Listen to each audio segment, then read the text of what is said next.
इन्नल हम्दलिल्लाह नहमदुहु व नस्तईनुहु व नस्तगफिरुह व नऊज़ु बिल्लाहि मिन शुरूरि अनफुसिना व सय्यिआति अअमालिना मन यहदिहिल्लाहु फला मुज़िल्ल लहु व मन युज़लिल फला हादिय लहु व अशहदु अन ला इलाहा इल्लल्लाहु वहदहु ला शरीका लहु व अशहदु अन्न मुहम्मदन अब्दुहु व रसूलुहु या अय्युहल्लज़ीना आमनुत्तक़ुल्लाह हक़्क़ तुक़ातिही व ला तमूतुन्न इल्ला व अंतुम मुस्लिमून या अय्युहन्नासुत्तक़ू रब्बकुमुल्लज़ी ख़लक़कुम मिन नफ्सिन वाहिदा व ख़लक़ मिन्हा ज़ौजहा व बस्स मिन्हुमा रिजालन कसीरन व निसाअ वत्तक़ुल्लाहल्लज़ी तसाअलून बिही वल अर्हाम इन्नल्लाह कान अलैकुम रक़ीबा या अय्युहल्लज़ीना आमनुत्तक़ुल्लाह व क़ूलू क़ौलन सदीदा युस्लिह लकुम अअमालकुम व यग़फ़िर लकुम ज़ुनूबकुम व मन युतिइल्लाह व रसूलहु फ़क़द फ़ाज़ फ़ौज़न अज़ीमा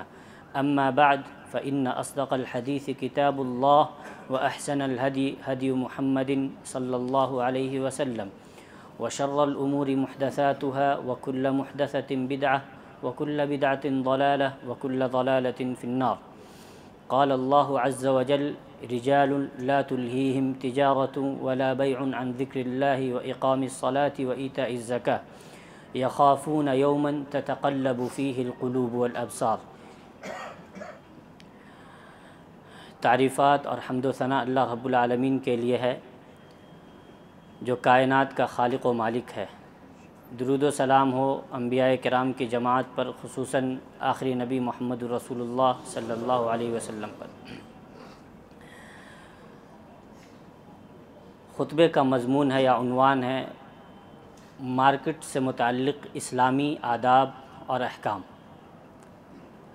चूँकि हम सब अभी जिस जगह पे हैं वो एक बड़ी मार्केट है और हम मुसलमान इस्लाम के मानने वाले हैं, लिहाजा हमें मालूम होना चाहिए कि इस्लाम ने मार्केट के ताल्लुक़ से क्या कुछ रहनुमाइयाँ पेश की हैं। सबसे पहले इंसान जब अपने घर से निकलता है तो उसकी नीयत खैर की होनी चाहिए, बिला नीयत नहीं निकले। खैर की नीयत का फ़ायदा यह है कि नीयत पर भी अजर मिलता रहता है। लेकिन हर घर से निकलने वाला एक जैसा नहीं होता है। बाज़ होते हैं जो शैतान के पीछे चल रहे होते हैं या शैतान उनके साथ चल रहा होता है। बाज़ होते हैं जो फ़रिश्तों के साथ चल रहे होते हैं। चुनांचे नबी अकरम सल्लल्लाहु अलैहि वसल्लम का फ़रमान है, सहाबी कहते हैं बलगनी, मुझे ये रिवायत ये हदीस पहुंची है। और जब सहाबी कहें कि मुझे ये बात पहुंची है तो ज़्यादा यही समझा जा सकता है कि ये नबी अकरम सल्लल्लाहु अलैहि वसल्लम की जानिब से पहुंची है। तो फरमाते हैं कि मुझे ये बात पहुंची है कि फ़रिश्ते उस शख्स के साथ सुबह सुबह निकलते हैं जो पहला शख्स मस्जिद को जाता है। अब पहला शख्स जो मस्जिद को आता है, सबसे पहला आदमी, उसके साथ फ़रिश्ते निकलते हैं। और ऐसे नहीं, उनके पास एक झंडा होता है, वो उसको साथ में लेकर के निकलते हैं। ये इस बात की दलील होती है कि ये आदमी बहुत अहम है। वो उसको अपनी हिफाजत में लेकर के निकलते हैं, मस्जिद में उसके साथ झंडे के साथ रहते हैं और फिर उसके बाद उसके साथ वापस आते हैं, यहाँ तक के घर में साथ में दाखिल हो जाते हैं।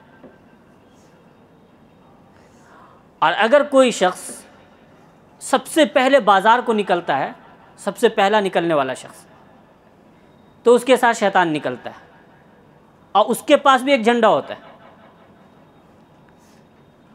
उसके साथ वो बाज़ार में रहता है, यहाँ तक के जब वो वापस आता है, घर में दाखिल होता है, तो शैतान उसको घर में दाखिल कर देता है। एक दूसरी हदीस है, मुसनद अहमद की है, कि नबी अकरम सल्लल्लाहु अलैहि वसल्लम का फ़रमान है, मा मिन खारिजिन यखरुज, और रावी हदीस कहते हैं यानी मिन बैती, इल्ला व बियदिही रायतान और राया, कि जब भी कोई शख्स अपने घर से निकलता है तो दो झंडा होता है, एक झंडा होता है जो फरिश्ते के हाथ में होता है, एक होता है जो शैतान के हाथ में होता है। तो कहते हैं कि अगर निकलने के वक्त उसकी नीयत वो होती है, उसकी नीयत ये होती है कि वो काम करेगा जो अल्लाह रब्बुल आलमीन का पसंदीदा काम है, जो अल्लाह को खुश करता है, जो अल्लाह रब्बुल आलमीन को राज़ी करता है, अगर वो अमल अंजाम देगा तब तो फरिश्ते उसके साथ रहते हैं और उसको उसके हर अमल पे सवाब है। और अगर किसी की नीयत गलत करने की होती है, गुनाह करने की, किसी को धोखा देने की, रिश्वत लेने की, बुरा काम करने की, तो कहते हैं शैतान उसके साथ अपना झंडा लेकर के निकलता है, क्योंकि वो तो फिर शैतानी अमल कर रहा है। तो शैतान अपना झंडा लेकर के निकलता है और उसके साथ साथ चलता रहता है। तो जब कभी घर से निकलें तो पहली चीज़ ये ज़हन में आनी चाहिए कि आपके साथ जो निकल रहे हैं या जिनके साथ आप निकल रहे हैं वो फरिश्ते हैं या शैतान हैं, क्योंकि उसके बाद आगे के जो मामलात होंगे उस पर ये आपका निकलना और आपकी नीयत असर डालेगी। अब आप वहाँ से निकल कर के आए, बाज़ार में आ गए। इस्लाम ने ऐसा नहीं है कि बाज़ार में जाने से सिर्फ मना किया या इस बाज़ार में जाने को बुरा करार दिया, गलत करार दिया, बल्कि नबी अकरम सल्लल्लाहु अलैहि वसल्लम बाज़ार जाया करते थे, ख़रीदो फ़रोख्त आपने किया है। हज़रत अबू हुरैरा रज़ियल्लाहु अन्हु कहते हैं कि एक मरतबा मैं नबी अकरम सल्लल्लाहु अलैहि वसल्लम के साथ निकला, पूरे रास्ते आप खामोशी से चले, यहाँ तक कि आप बनु कैनुका के बाज़ार में दाखिल हुए। तो बाज़ार में निकलना जायज़ है, कोई हर्ज नहीं है, लेकिन बाज़ार एक ऐसी जगह है जहाँ शैतान आता है। शैतान अपने लाओ लश्कर समेत हाजिर रहता है और देखते हैं कि वहाँ कितनी गलत बातें होती हैं, कितना लोगों को धोखा दिया जाता है, बहुत सारे बुरे काम बाज़ार में होते हैं। इसलिए नबी अकरम सल्लल्लाहु अलैहि वसल्लम ने एक हदीस में बाज़ार को सबसे बुरी जगह करार दिया। वो इसलिए नहीं कि बाज़ार होने की वजह से बुरी है, बल्कि बाज़ार इसलिए बुरी है कि वहाँ शैतान अपने लाओ लश्कर समेत हाजिर होता है। तो अब जब ऐसी जगह आप जा रहे हैं तो उस जगह पे आप क्या करें कि शैतान के हमले से महफूज रहें। नबी अकरम सल्लल्लाहु अलैहि वसल्लम ने फरमाया, मन क़ाल फ़िस्सूक़, जिसने बाज़ार में कहा ला इलाहा इल्लल्लाहु वहदहु ला शरीक लह, लहुल मुल्कु व लहुल हम्द, युह्यी व युमीत, व हुवा हय्युन ला यमूत, बियदिहिल खैर व हुवा अला कुल्लि शैइन क़दीर। ये दुआ है, आप सब या आप में से अक्सरियत को याद होगी। कहा कि जिसने ये दुआ पढ़ ली उसको 1 करोड़ नेकी मिलेगी। 1 करोड़, लाख नहीं। फिर कहा कि 1 करोड़ उसके गुनाह मिटाए जाएंगे, उसके दर्जात में 1 करोड़ दर्जा की बुलंदी दी जाएगी। और फिर चौथा फ़ायदा यह है कि उसके लिए जन्नत में एक घर बना दिया जाएगा। कितना वक्त लगता है इसको कहने में? 30 सेकंड शायद लगे, और 30 सेकंड में आपने वो कमा लिया है कि अगर आप उसको सिर्फ जमा करें, दर्जे को सिर्फ जमा करें, तो आप तसव्वुर नहीं कर सकते कि वो दर्जा कितना ऊपर तक जाएगा। और जन्नत में जो दर्जात है उसकी दूरी तो आप सुना ही है आपने कितनी दूरी होती है।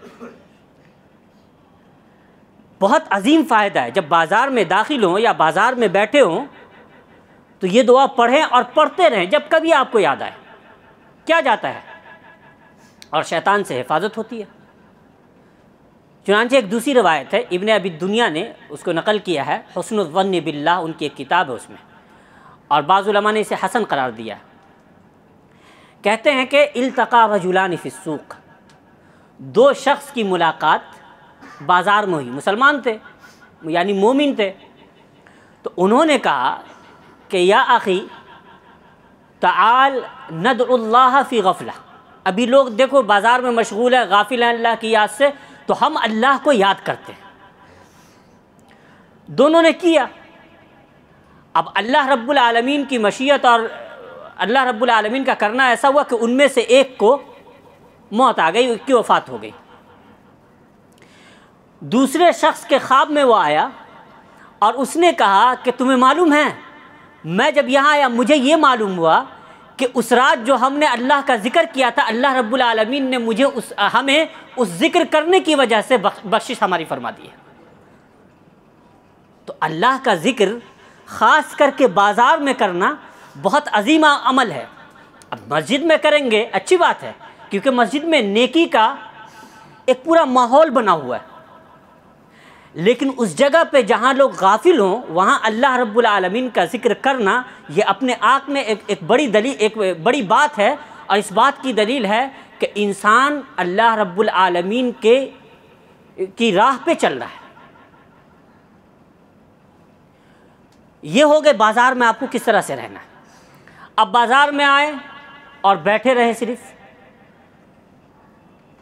आप बाज़ार को देखे नहीं, मार्केट को समझे नहीं, मेहनत नहीं करें, तो ये आपका ज़िया है, दुनिया भी आपकी ज़ाय होगी और आप मेहनत नहीं कर रहे तो कुछ फ़ायदा नहीं होगा।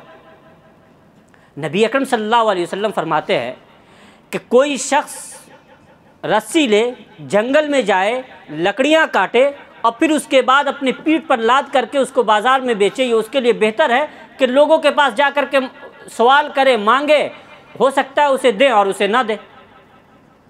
तो अब आप तसव्वुर कीजिए कितनी मेहनत का काम है, जंगल जाना, लकड़ी काटना, पीठ पर लाद करके बाज़ार में बेचना। मतलब ये कि अगर आप कमाने को निकले हैं तो आराम से बैठे रहने से आपको कोई फ़ायदा नहीं होगा।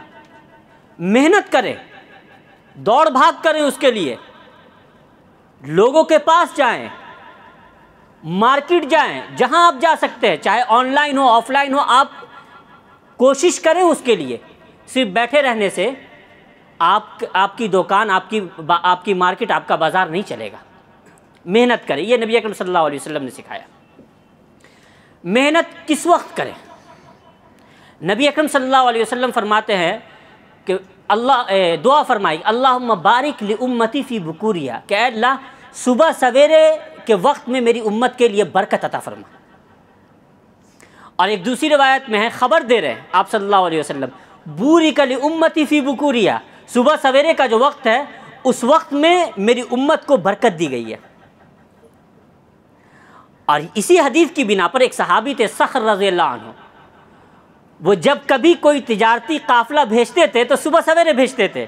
तो उनके बारे में बयान करते हैं कि अल्लाह रब्बुल आलमीन ने उन्हें खूब मालदार बनाया और उनकी तिजारत में खूब बरकत दी। इस वक्त को जिस वक्त हम ज़ाय करते रहते हैं, इसी वक्त में बरकत है। एक तो नबी अकरम सल्लल्लाहु अलैहि वसल्लम की दुआ है और आपकी दुआ रद्द नहीं होती है, और दूसरा नबी अकरम सल्लल्लाहु अलैहि वसल्लम ने आपको ये ख़बर दी और आपकी ख़बर झूठी नहीं हो सकती। लिहाजा उस वक्त को इख्तियार करें, इंशाअल्लाह बरकत दिए जाएंगे। अब इसके बाद और भी कई एक उमूर है, लेकिन हमारे पास वक्त कम है। मैं चाहता हूँ कि चंद एक मसाइल भी आपको बाज़ार के ताल्लुक़ से बताऊँ। बाज़ार में अगर आप हैं तो कोशिश करें, कोशिश के आपके ऊपर वाजिब है कि कोई ऐसा अमल, कोई ऐसा काम, कोई ऐसी चीज़ जो आपकी है या जो आपका अमल है जिसके ज़रिए किसी को तकलीफ़ पहुंच सकती है, वो ना करें। नबी अकरम सल्लल्लाहु अलैहि वसल्लम का फरमान है कि इज़ा मर्रा अहदुकुम फ़ी मजलिसिन औ फ़ी सूक़ औ फ़ी सूक़िन, कोई शख्स अगर किसी मजलिस से गुज़रता है या किसी बाज़ार से गुज़रता है तो कहते हैं कि अपना नेज़ा होता है ना, कहते हैं उसके फल को हाथ में पकड़ के चले, जिससे किसी को नुकसान पहुंच सकता है उसको हाथ में पकड़ के चले, किसी को अजियत नहीं दे। अब इसमें वो तमाम चीज़ें आती हैं जो लोगों को अजियत दे सकती है। रास्ते में फुटपाथ जो होता है उसको इतना बढ़ा करके लगा देना कि उसके बाद आदमी जब चलना चाहे तो दो बंदा साथ में नहीं चल सके। आप उतना करें जितना कि आपको गवर्नमेंट ने इजाज़त दी है, उससे आगे ना बढ़ें, क्योंकि यही जुल्म है। और लोग सोचते हैं ना तिजारत में बरकत नहीं होती, आप गलत कर रहे हैं, कैसे बरकत होगी। उसी तरह से अगर आप कुछ लगा रहे हैं दुकान, देख ले कहीं शीशा नहीं निकला हुआ है, लोहा नहीं निकला हुआ है, चलने वाले को कोई नुकसान तो नहीं होगा। कोई चीज़ अगर आप फेंक रहे हैं, जैसे मोबाइल में कवर लगाते हैं उसमें शीशे का उस टाइप का कुछ लगता है, जब निकालते हैं तो टूट जाता है, आप उसको बाहर ना फेंक दें, हो सकता है कि किसी के पाँव में लग जाए। इन चीज़ों का ख्याल रखना वाजिब है, लाजिम है, और ये शरई हुक्म है। उसी तरह से एक शरीयत का अदब ये भी है कि बाज़ार में बिला वजह शोर नहीं होना चाहिए। नबी अकरम सल्लल्लाहु अलैहि वसल्लम ने फरमाया, इय्याकुम वहिशातिल अस्वाक़, बाज़ार में शोर गुल से बचो, शोर ना मचाए। उसी तरह से बसा औक़ात होता है कि कोई माल हमारे पास आता है तो माल ख़राब आ जाता है, या कुछ ख़राब आता है, कुछ अच्छा आता है। तो बाज़ लोग क्या करते हैं कि दोनों को मिला करके माल निकाल देते हैं, चलो किसी तरह निकाल दे। नहीं, नबी अकरम सल्लल्लाहु अलैहि वसल्लम एक बाज़ार से गुज़रे, देखा एक पूरा अनाज रखा हुआ है, हाथ अंदर दाखिल किया, देखा अंदर में भीगा हुआ हिस्सा है। कहा ये क्या है भाई? उसने कहा कि बारिश हुई तो थोड़ा भीग गया। नबी अकरम सल्लल्लाहु अलैहि वसल्लम ने फरमाया कि इसको ऊपर रख दो, लोग देखेंगे, जिसको पसंद होगा ले लेंगे, नहीं होगा नहीं लेंगे, ये तो धोखा है। फिर फरमाया मन गश्शा, और बाज़ रिवायत में मन गश्शना, जिसने धोखा दिया या जिसने हमें धोखा दिया वो हम में से नहीं है। धोखा इस्लाम का हिस्सा नहीं है, इसलिए धोखा ना दे। अगर आपका कोई माल ख़राब है और आप उसे बेचना चाहते हैं, तो नबी अकरम सल्लल्लाहु अलैहि वसल्लम का फरमान है कि जब कोई दो शख्स ख़रीदो फ़रोख्त करता है और उसके सामान में ऐब होता है तो बता देता है और सच बोलता है, तो उसके लिए बरकत दी जाती है। अब अल्लाह रब्बुल आलमीन की जानिब से ये बरकत तभी मिल सकती है जब आप अपने सामान के ऐब को वाज़े करके बेचें। सिर्फ बेच देना मुसलमानों का काम नहीं है, बल्कि ऐब बता करके तब बेचना ये मुसलमानों का काम है। आप जब ख़रीदो फ़रोख्त करें तो आपको ये एहसास होना चाहिए कि अल्लाह रब्बुल आलमीन इस ताल्लुक़ से आपसे सवाल करेगा। यहाँ निकल गए तो आखिरत में कैसे निकलेंगे? तो ये काम नहीं करें। उसी तरह से कभी कभी बाज़ार में जब कोई आदमी लंबा तवील मुद्दत तक रहता है, देर तक रहता है, भूख प्यास लगती है, तो बाज़ार में खाने में पीने में कोई हर्ज नहीं है। बसा औक़ात होता है कि बैठ के खाने की जगह होती है, चाय पीने की बैठ के जगह होती है, तो अल्हम्दुलिल्लाह अच्छी बात है। अगर नहीं है तो क्या करेंगे? सहाबा इकराम रिज़वानुल्लाहि अलैहिम अजमईन कहते हैं कि हम लोग नबी अकरम सल्लल्लाहु अलैहि वसल्लम के ज़माने में, तिरमिज़ी की हदीस है कि नबी अकरम सल्लल्लाहु अलैहि वसल्लम के ज़माने में बाज़ार में खड़े होकर के चलते फिरते भी खा लेते थे और खड़े होकर के पानी पी लेते थे। ये तब जब बैठने की जगह ना हो। अब भूख लगी है तो आदमी क्या करेगा? नहीं है कहीं जगह तो जायज़ है, लेकिन बेहतर नहीं है। अगर बैठने की जगह है तो आप बैठ करके ही खाइए पीजिए। लेकिन जवाज़ का एक पहलू बता दिया कि अगर मान लिया कि बैठने की जगह नहीं है तो अब आदमी क्या करेगा? भूखा रहेगा, या ऐसी जगह जहाँ पर नहीं बैठ सकते। तो ये जवाज़ का पहलू है। नबी अकरम सल्लल्लाहु अलैहि वसल्लम ने इसे जायज़ किया है, लेकिन आदत नहीं बनाए, क्योंकि ये गलत हो जाएगा। ये चंद एक आदाब थे जो मुझे लगा कि आपको बताने चाहिए, क्योंकि हम सब बाज़ार से रिलेटेड हैं, आते जाते हैं, बाज़ार में रहते हैं बहुत सारे अहबाब, तो उन्हें इल्म होना चाहिए इसका। गफलत में बाज़ार में नहीं रहना चाहिए, वरना शैतान गालिब हो जाता है। बारकल्लाहु ली व लकुम फ़िल क़ुरआनिल अज़ीम व नफ़अनी व इय्याकुम बिमा फ़ीहि मिनल आयाति व ज़िक्रिल हकीम इन्नहु तआला जव्वादुन करीम मलिकुम बर्रुर रऊफ़ुर रहीम।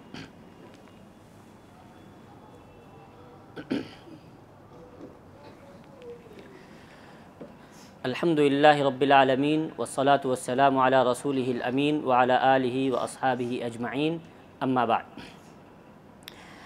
बाज़ार के ताल्लुक़ से कुछ बातें आई। अब तिजारत के ताल्लुक़ से बाज़ अहम उसूल जान लें। उसूल का मतलब कायदा, कानून, रूल्स या फंडामेंटल्स कह लें। 4 या 5 बुनियादी चीज़ें हैं जिनकी वजह से शरीयत में मामलात जायज़ नहीं होते हैं। इनको याद रख लें। नंबर 1, वो चीज़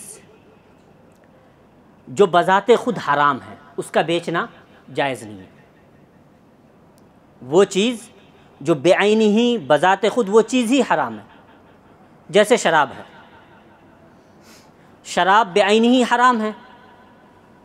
अब सवाल नहीं कोई करें कि हम शराब का कारोबार करते हैं, जायज़ है कि नहीं। वो तो शराब हराम है ही, उसको बेचना जायज़ नहीं है। उसी तरह हर वो चीज़ जो बेआइनी ही हराम है वो चीज़ हराम है, उसका बेचना शरीयत में जायज़ नहीं है।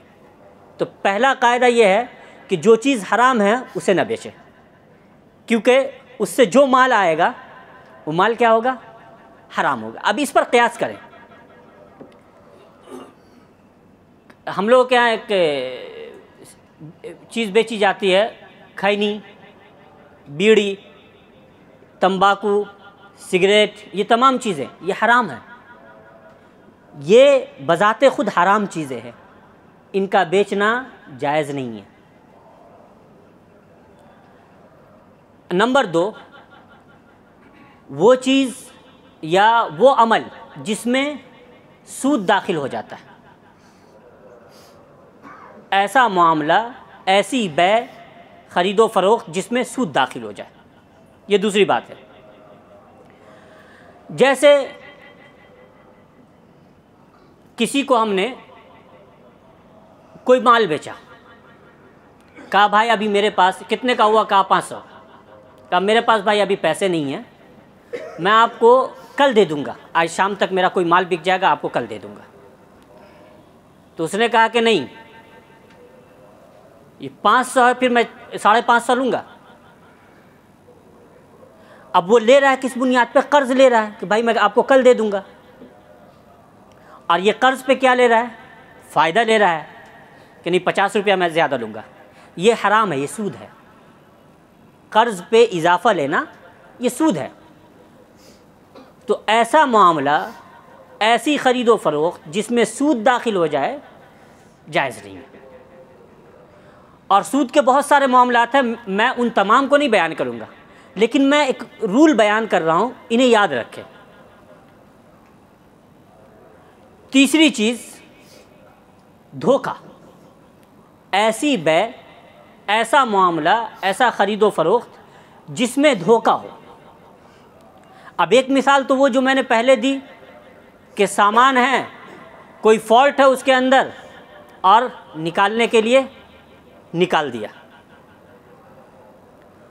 दूसरी मिसाल लें, लोग आते हैं मार्केट में मोबाइल लेकर के ठीक करवाने के लिए। अब उन्हें क्या करते हैं, चीज़ होती है 2 नंबर, 3 नंबर, 4 नंबर, और उन्हें 1 नंबर कह के दे देते हैं। या चीज़ होती है न चलने वाली, यानी उसका कोई भरोसा नहीं है, लेकिन आप उन्हें कह रहे होते कि नहीं नहीं, मैंने जो दिया आपको बिल्कुल 1 नंबर माल दिया। ये धोखा है, उसके साथ झूठ बोल रहे हैं आप। या कोई सेकंड हैंड मोबाइल बेच रहे हैं या न्यू मोबाइल बेच रहे हैं, और सेकंड हैंड मोबाइल को ये बोल करके बेच रहे हैं कि इसके अंदर जितने पार्ट्स हैं सब ओरिजिनल है, या ये मोबाइल कभी खुला ही नहीं है, आप आंख बंद करके ले लें। धोखा है। या मोबाइल चाइनीज़ है जिसका भरोसा नहीं है। आजकल जो आईफोन या इस जैसा दूसरा बड़ा ब्रांड है, उसका उसकी कॉपी भी आ चुकी है, जानते हैं आप हजरात मुझसे ज़्यादा जानते हैं। अब उसको ओरिजिनल बता करके बेचना ये भी धोखा है, लिहाजा ये जायज़ नहीं है। तो धोखा ना दें किसी को, क्योंकि धोखा हमारी शरीयत में हराम है और उससे आपके तिजारत की बरकत ख़त्म हो जाती है, अल्लाह रब्बुल आलमीन नाराज़ होते हैं। चौथी चीज़ कि ऐसी कोई शर्त लगा देना, या ऐसी कोई शर्त लगा देना जो या तो उस शर्त की वजह से मामला सूद में चला जाए, या उस शर्त की वजह से मामला धोखे तक पहुंच जाए। जैसे किसी को ये कहना कि मोबाइल आप यहाँ से ख़रीद रहे हैं, यहाँ से लेकर के निकले और ख़राब हुआ हम नहीं जानते, और आपको मालूम है कि इसके अंदर फॉल्ट है, मालूम है आपको कि इसके अंदर कमी है, नक्स है, तो आप इस शर्त पे बेच रहे हैं कि अगर ख़राब हुआ तो हम कुछ नहीं जानते, जबकि आपको मालूम है कि इसके अंदर कमी है। नहीं मालूम है तो दूसरा मसला है, आप उसको कहें कि भाई हम सिर्फ बेच रहे हैं, इसके अंदर क्या सही है क्या गलत है हमको नहीं मालूम है।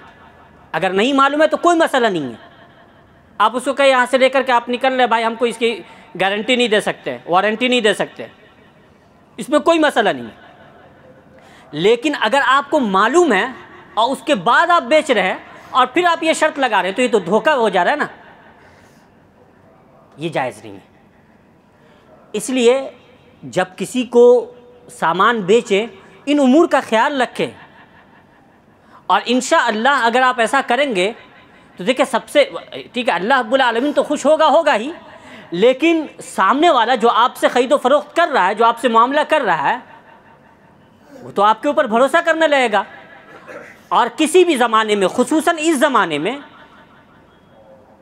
सबसे बड़ी मार्केटिंग में बुनियादी पॉइंट भरोसा है, एतमाद है, ट्रस्ट है। इसलिए आप देखेंगे कि जब ऑनलाइन आप चीज़ ख़रीदने जाते हैं तो आप नीचे, पता नहीं यहाँ होता है या नहीं होता है, लेकिन आप देखेंगे कि नीचे ये लगाते हैं कि हमारी वेबसाइट, अगर वेबसाइट है तो वेबसाइट ये ट्रस्टेड है, या हमारा जो फ़ोन है वो फला लोगों ने इसको वेरीफाइड किया है, या कुछ कंपनीज़ होती है, कुछ आप उसको कह लें कि कमिटी होती है, कुछ लोग होते हैं, एक ग्रुप होता है जो हर प्रोडक्ट को चेक करता है और उसको वेरीफाई करता है, तो आप नीचे लगाते हैं कि ये वेरीफाइड है। लोग जब उसको देखते हैं तो उन्हें थोड़ा भरोसा होता है और वो ख़रीदते हैं। आप पर अगर भरोसा होगा तो ख़रीदने आएंगे, और ये मार्केटिंग में बुनियादी पॉइंट है। जिस पर आपको भरोसा नहीं होगा आप नहीं ख़रीदेंगे। इसलिए जब कोई नई वेबसाइट आप देखते हैं जो लॉन्च होती है और उसमें सेलिंग होती है, अमेज़न की तरह, इस जैसी दूसरी ऐप की तरह, आप जल्दी उससे नहीं ख़रीदते, क्योंकि आपकी नज़र में वो काबिल एतमाद नहीं है। बुनियाद तिजारत की अभी ख़ास करके इस ज़माने में एतमाद पर है। तो अगर ये करेंगे आप तो इंशाअल्लाह आपकी तिजारत पे लोगों का एतमाद बढ़ेगा। एक आखिरी बात है, वो चीज़ ना बेचें जो आपकी मिल्कियत में नहीं है। और ये बहुत होता है। कैसे होता है?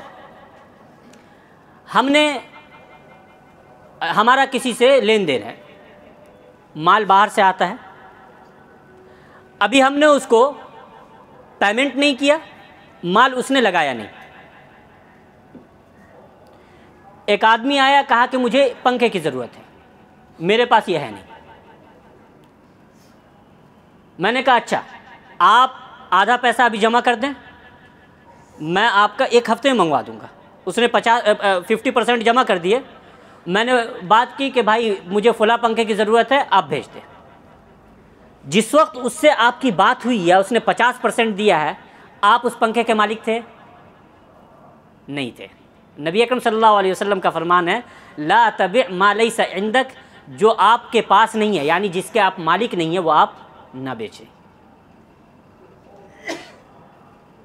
इसमें हर वो चीज़ दाखिल होगी जिसके आप मालिक नहीं हैं। जैसे चोरी की हुई चीज़ बेचना जायज़ नहीं है, किसी से छीनी हुई चीज़ बेचना जायज़ नहीं है, किसी दूसरे का सामान जिसकी उसने इजाज़त नहीं दी है बेचना जायज़ नहीं है। ये कुछ अहम उसूल थे जो मैंने आपको बताए। जब कभी तिजारत करें तो कोशिश करें कि इन उमूर का पासो लिहाज रखें। इंशाअल्लाह आपकी तिजारत में बरकत दी जाएगी, क्योंकि नबी अकरम सल्लल्लाहु अलैहि वसल्लम ने फरमाया कि जब कोई दो बै करने वाला ख़रीदो फ़रोख्त करता है और सच बोलता है, सामान में अगर कोई ऐब है बयान करता है, तो अल्लाह रब्बुल आलमीन उन दोनों के ख़रीदो फ़रोख्त में बरकत देता है। अब आइए, चूँकि मुबारक दिन है, हम सब जानते हैं जुमा का दिन है, और नबी अकरम सल्लल्लाहु अलैहि वसल्लम ने फरमाया कि इस दिन मुझ पर ज़्यादा से ज़्यादा दुरूद पढ़ो। अल्लाहुम्मा सल्लि अला मुहम्मद व अला आलि मुहम्मद कमा सल्लैता अला इब्राहीम व अला आलि इब्राहीम इन्नका हमीदुम मजीद। अल्लाहुम्मा बारिक अला मुहम्मद व अला आलि मुहम्मद कमा बारकता अला इब्राहीम व अला आलि इब्राहीम इन्नका हमीदुम मजीद। इबादल्लाह रहिमकुमुल्लाह, इन्नल्लाह यअमुरु बिल अदलि वल इहसान व ईताइ दिल कुर्बा व यनहा अनिल फहशाइ वल मुनकरि वल बगी यइज़ुकुम लअल्लकुम तज़क्करून। उज़्कुरुल्लाह यज़्कुरकुम वदऊहु यस्तजिब लकुम व लज़िक्रुल्लाहि अकबर वल्लाहु यअलमु मा तस्नऊन।